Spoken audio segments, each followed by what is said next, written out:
إنني أنا الله لا إله إلا أنا فاعبدني وأقم الصلاة لذكري. Assalamualaikum warahmatullahi wabarakatuh. Alhamdulillah nahmaduhu wa nasta'inuhu wa nastaghfiruhu wa natubu ilaih wa na'udzu billahi min syururi anfusina wa sayyiati a'malina may yahdihillahu fala mudhilla lahu wa may yudhlil fala hadiyalah. Amma ba'd. Anak-anakku sekalian, kelas 8 yang dirahmati oleh Allah Subhanahu wa taala. Apa kabarnya hari ini? Semoga Allah Subhanahu wa taala selalu memberikan kelapangan, kemudahan dan kesehatan. Amin ya rabbal alamin.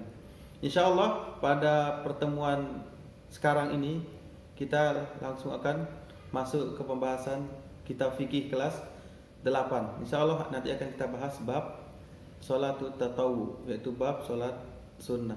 Thayyib. Aku sekalian yang dirahmati oleh Allah Subhanahu wa taala, insyaallah kita langsung masuk ke pembahasan kitab fikih yang akan kita pelajari. Sebelumnya kita harus mengetahui dulu tujuan dari pembelajaran yang kita lakukan. Yang pertama yaitu agar kita bisa mengetahui makna dari salat tatawwu. Kemudian yang kedua, kita mengetahui keutamaan dari salat tatawwu. Yang ketiga, kita mengetahui pembagian dari salat tatawwu. Dan yang terakhir adalah mampu membedakan salat rawatib dan ghairur rawatib. Baiklah anak-anakku sekalian yang dirahmati oleh Allah Subhanahu wa taala, kita masuk ke yang pertama yaitu makna dari salat tatawwu. Yaitu salat yang dianjurkan baik berkaitan dengan salat fardu atau tidak, jika dikerjakan dapat pahala dan jika ditinggalkan tidak berdosa. Dan orang Indonesia yang lebih mengenal dengan istilah salat sunnah. Jadi salat sunnah itu sama dengan salat tatawwu. Kemudian selanjutnya anak-anakku sekalian, kita masuk ke pembahasan keutamaan dari salat tatawwu atau salat sunnah. Yang pertama yaitu bahwasanya salat tatawwu menyempurnakan kekurangan yang ada pada salat fardu.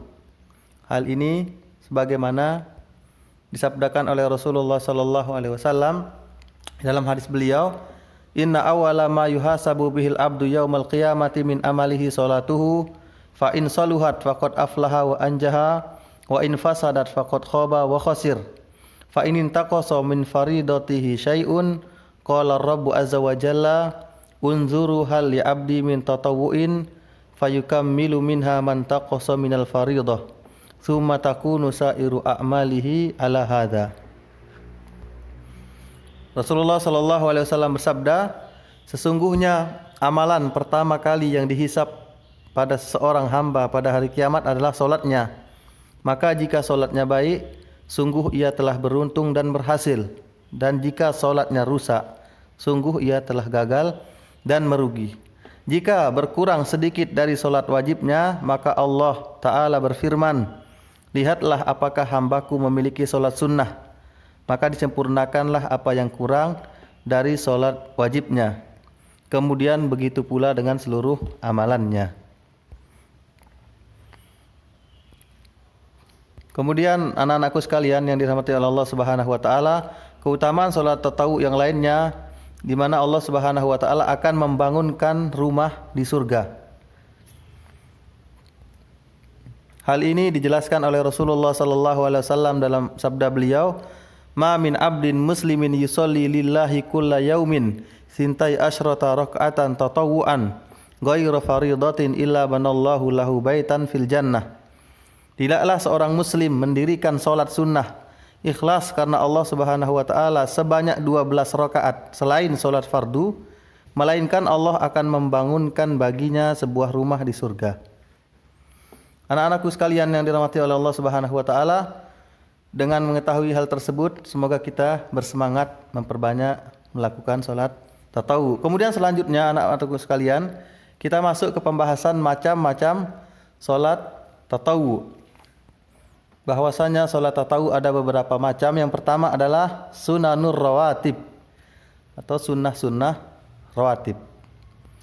Apa yang dimaksud dengan sunnah rawatib? Yaitu an-nawafilul mustahabbah qabla shalawatil khamsi wa ba'daha. Salat-salat sunnah yang dianjurkan untuk dilakukan sebelum dan sesudah solat fardu. Solat fardu yaitu solat yang 5 waktu yang anti ketahui. Kemudian selanjutnya ada juga sunanu ghairur rawatib. Solat-solat sunnah yang bukan rawatib.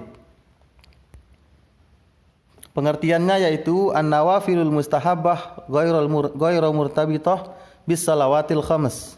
Solat-solat sunnah yang dianjurkan untuk dilakukan yang tidak berkaitan dengan solat fardu. Jadi dia tidak ada kaitannya dengan solat yang 5 waktu. Adapun perincian semua solat-solat ini, insya Allah kita akan membahasnya pada pertemuan selanjutnya.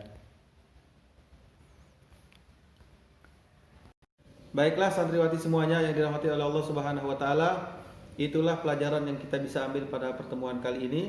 Saya harapkan dimurojaah lagi, dipelajari kembali, dihafalkan hadisnya, kemudian berusaha juga kita akan mengamalkan di dalam kehidupan sehari-hari. Dan jangan lupa memperbanyak sholat sunnah, membantu orang tua di rumah, dan jangan lupa juga membaca Al-Quran. Dengan ini kita tutup dengan kafaratul majlis. Subhanakallahumma bihamdika asyhadu an la ilaha illa anta astaghfiruka wa atubu ilaik. Assalamualaikum warahmatullahi wabarakatuh.